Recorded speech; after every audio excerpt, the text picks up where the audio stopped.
seconds. That was all the time the ill-fated Air India Flight 171 spent in the air before crashing outside the Ahmedabad Airport last week. 11 seconds into liftoff at 1:39 p.m., Captain Sumeet Sabharwal sent out a chilling call to the ATC saying, "Mayday, Mayday, no thrust, losing power, unable to lift, going down." Just 19 seconds later, the plane had crashed after sinking from a height of just 650 feet. A clear, hot Thursday afternoon had the skies above Ahmedabad shimmering in the 40-degree heat. Everything was routine until it wasn't. Air India Flight 171 became the center of one of the worst aviation disasters in India.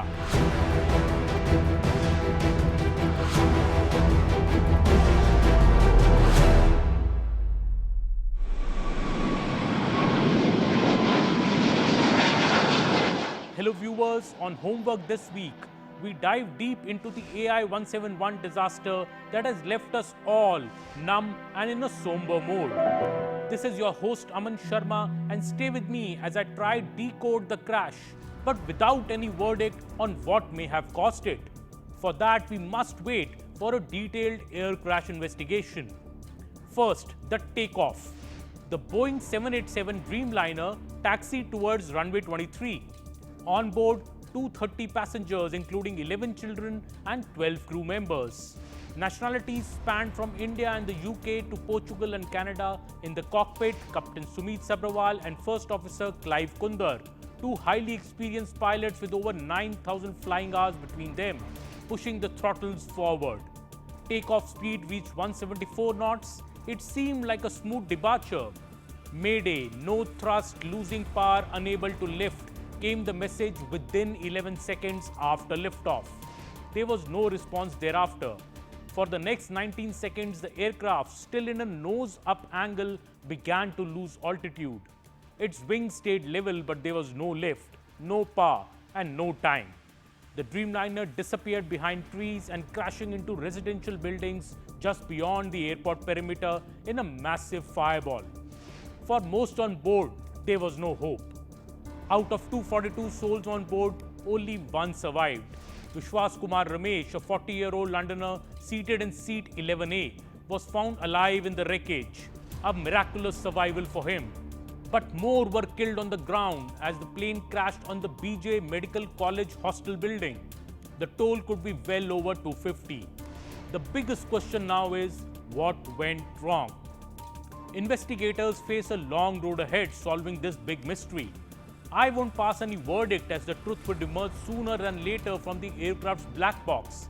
But there are 4 significant telltale signs from the video footage of the takeoff and the crash. Number 1, and the most important sign, the landing gear was out during the entire 30 seconds that the flight was in the air. Usually the landing gear is retracted by the pilots within a few seconds of liftoff. Number 2, the jury is divided over whether the flaps were extended or retracted. During liftoff, the flaps are extended to aid in the lift. But the aircraft's angle during takeoff being in a nose-up position and the grainy footage makes it very difficult to ascertain if the flaps were extended or retracted. Number 3 sign, the aircraft had nearly exhausted the 3.5-kilometer runway before liftoff. Was it looking for more thrust? A dust cloud can also be seen in the footage right at takeoff. Number 4, the pilot's Mayday message indicates both engines had failed as he reported no thrust or power. So what could have happened? Well, aviation experts have proposed many theories. The biggest among them is a possible double engine failure due to bird strikes. This is one of the rarest occurrences, last seen in the 2009 case of the US Airways Flight 1549, which landed in the Hudson River in New York soon after takeoff. A Dreamliner can fly on one engine too, but both failing during takeoff is catastrophic. The dust cloud seen in the footage right at takeoff could be an engine-related, possibly birds being ingested, some aviation experts are pointing out. But there are also no visible large bird flocks or smoke trail visible in this video footage. Other experts say engine stalling due to electrical or software issues in the plane is unlikely given how sophisticated the Dreamliner is. with multiple backups existing in the aircraft. There is also a theory around the aircraft's flaps and landing gear. Captain Steve, for example, has suggested that the flaps may have been retracted, reducing lift, while the landing gear remained deployed. He has speculated that the pilots may have pulled up the flaps instead of the landing gear by mistake. Some speculate that maybe only one engine failed, but the pilots turned off the live engine by mistake. But these were very experienced pilots who had more than 9,000 hours of flying time between them. Captain Sumeet Sabharwal, in fact, is a veteran at flying the Dreamliner on long-haul flights. The landing gear and flap switch in the cockpit are located far apart. Other experts are now pointing this out. Switching off a live engine is also something basic training modules alert against. The pilots committing such cardinal mistakes is unfathomable and unbelievable. There would be an alert in the cockpit if this had happened. Some experts say just the landing gear being down cannot make the plane crash. Also, it is easy and convenient to blame the pilots, isn't it? The temperature was within operating conditions for the flight. Fuel contamination is believed to be unlikely too, according to some experts. So, is it a problem with the aircraft itself? Does Boeing need to answer as well?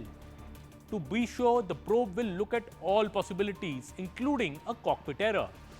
A big breakthrough is the recovery of the black box in a relatively intact condition. The flight data recorder and the cockpit voice recorder will be analyzed by Indian investigating agency, the Aircraft Accident Investigation Bureau. Help will also be taken from Boeing and GE, the manufacturer of the engines. A team from the US National Transportation Safety Board will also help India in the probe, and a team of Boeing officials from the US is going to arrive soon as well. Meanwhile, all the 33 Air India's Boeing 787 Dreamliners are undergoing safety checks, additional maintenance checks, and pre-departure inspections. Now, I come to another big question. Is there a pattern with the 787? Yes, a Dreamliner 787 has never crashed in history since its commercial start in 2011. This one is the first, but there have been some signs of trouble. Earlier this year, an American airline 787 made 4 emergency landings in 1 month, some due to faulty wing flaps. The same flaps are now under alleged scrutiny in the AI-171 disaster as well. The American Airlines plane was initially forced to return to Amsterdam after a problem with its flaps was detected shortly after takeoff from Philadelphia on January the 7th this year. The aircraft dumped fuel over the North Sea before landing at another airport at a higher than normal speed, attributed to the flaps problem. Later, this American Airlines plane was forced to abort flights to Philadelphia from Dublin, Barcelona, and Zurich.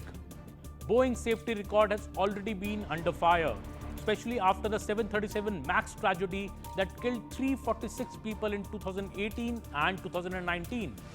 Thursday's crash in Ahmedabad comes 6 years after the loss of 2 smaller 737 MAX planes claimed 346 lives and had plunged Boeing into a near existential crisis.